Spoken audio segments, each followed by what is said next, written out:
बारहो महीनमा तुलसी के सिंचात रहली हो। अब तुलसी बियाह करहो। अब तुलसी बियाह करहो। दूधवा जलवा से तुलसी पटावत रहली हो। तब तुलसी कचनार भइली। दूधवे जलवे से तुलसी पटावत रहली हो। तब तुलसी कचनार भइली हो। तबे तुलसी कचनार भइली हो।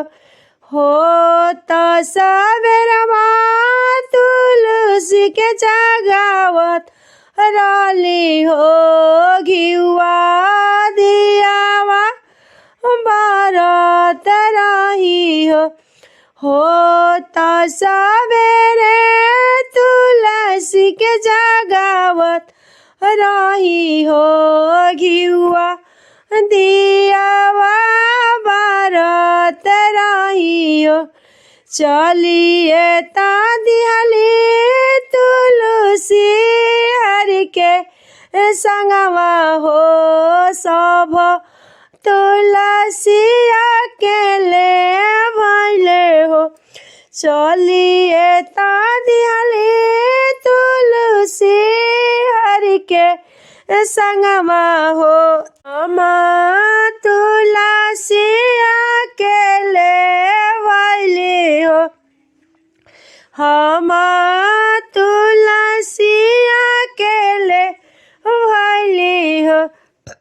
अपने ही हाथ से तुलसी के सजाइए देबो हो। फलवा फूलवा भरिए देबो। अपने ही हाथ तुलसी के सजाइए देबो हो। फलवा फूला से भरिए देबो। कवनो गलतिया तुलसी हमसे भइले हो। गलती माफ करियो हो।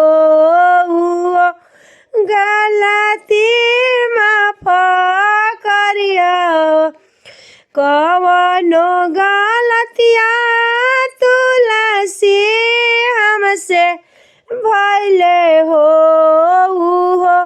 गलती माफ करियो हो। गलती माफ करियो। घरवा तू भरिया तुलसी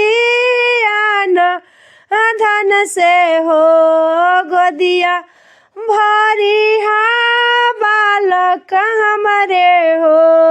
गोदिया भरिया बालक हमरे हो। सब मन कर्मा तुलसी पूरा करियो। बारहो महीना तुलसी सिंचत रहली हो। बारहो महीना तुलसी के सिंचत रहली हो।